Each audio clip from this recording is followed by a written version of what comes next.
It's me again, trouble. I've been thinking about part 3, and this is how to mend a broken heart, part 3. And I started off with explaining that when we meet people in a romantic relationship, we often give our heart to them to hold. We go into the relationship feeling inadequate. We have things we don't like about ourselves, and then we try and get the other person to love us better.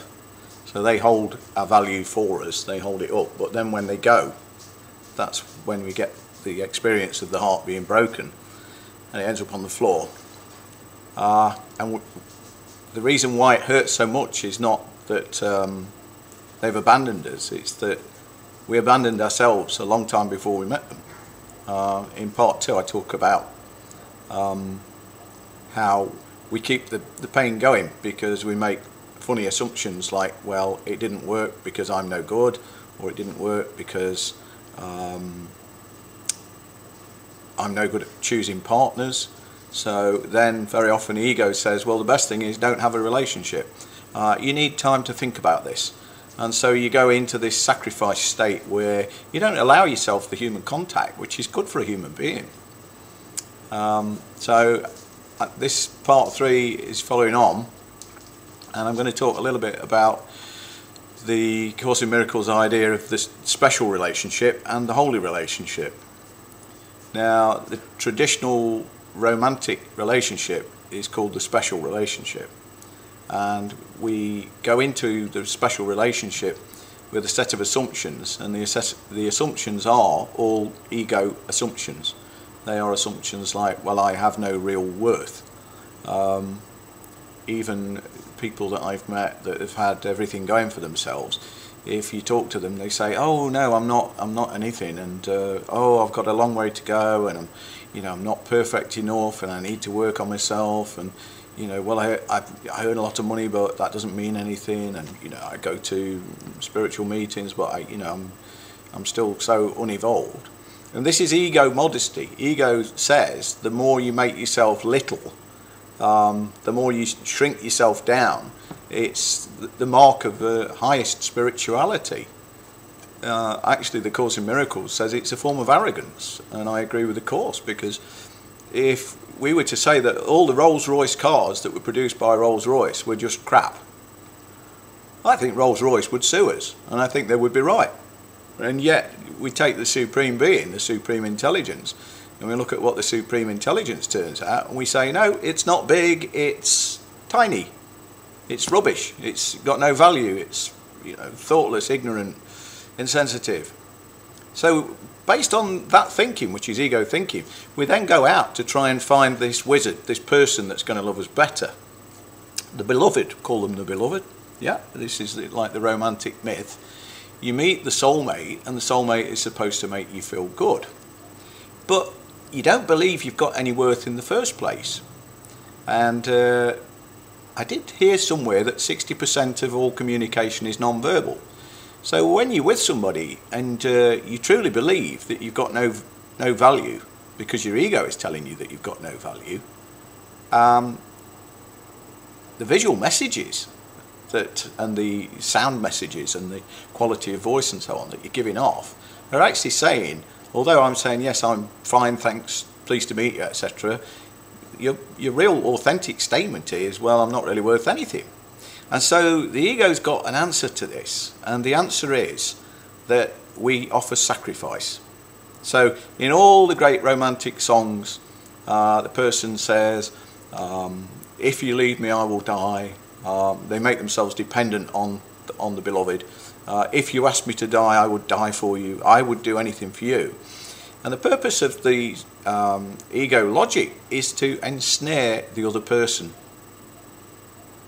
It's not a healthy relationship. It's not a relationship in which two people could grow, in which two people could realize their own divine nature. It's a relationship in which if one of them started to realize their own divine nature, the other person would be extremely anxious. So sacrifice is offered in order to lure a partner in, and then sacrifice is often returned.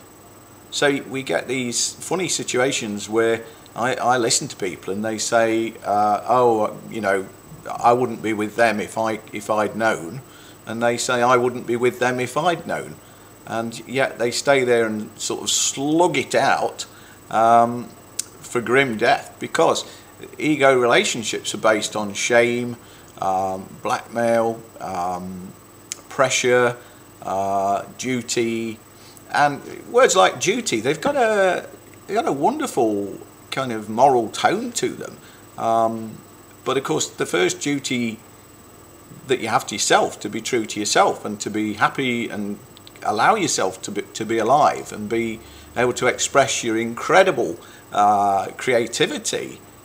You're not allowed to do that in an ego relationship. You have to become second to the relationship. You have to become very small again. So it says in the Course that the purpose of the ego is to establish that we're separate from God. Now, God is truth, God is intelligence, and God is love. So if we're not allowed to be close to truth, intelligence, or love, how are we going to have a successful relationship with anybody? I think by that definition it's impossible, because it says in the Course that in the presence of true love, the ego is dissolved. I see people talking about they're looking for a relationship, and I say, well, that's a great idea. You know, I hope you're happy. I hope you meet somebody, and it's good fun. It's nice, fulfilling. And they say, yeah, I've written a list. And when I look at the list that they've written, I think, well, I don't think Superman from the planet Krypton could fulfill that lot, or Superwoman, or Wonder Woman. And they say, yeah, I'm trying really hard to meet, you know, my soulmate, but I just can't seem to meet them. And I say, well, let me have a look at the list. And I think, well, who could live up to that? I actually said to somebody, you know, this saint that you're hoping to meet, would they get one day off a week to be human? Well, this is the way the ego works. It sets up a set of impossible conditions. And if we want to mend a broken heart, we've actually got to let love in, because the only thing that makes the heart thrive is love.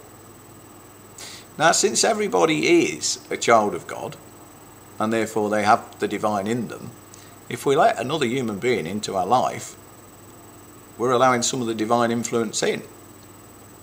So, where we listen to ego reasoning, it keeps people out. I've talked to people that have said that they're blissfully in love, and I say, how did it happen? And they say, well, you know, I had this list of things, and I said that they've got to be, you know, this old, this height, this professional level of training, this so much education, they've got to be beautiful or handsome, they've got to be blah blah blah blah. And I say, and what happened? They say, well, I met somebody that was nothing like it. And now we adore each other. And so this whole ego way of reasoning is a sort of way of keeping yourself stuck. And I think that the way to heal the broken heart is to let people in. Because another thing it says in the Course is that when you ask the Holy Spirit to help, the Holy Spirit will show you the evidence that you are loved and that you are lovable. Now, if you think about it, if a person with no value, who believes they've got no value, goes into a relationship, they are sort of going in as a poor person. And I don't think you can win with that attitude. But if you go into it with a less negative attitude, with a faith that, yes, I must have some value because what created me is a perfect process, I think there's a much better chance of winning. And it allows us to deconstruct the Berlin Wall that the ego puts round us and let true love in. I think there might even be a part 4. Good luck.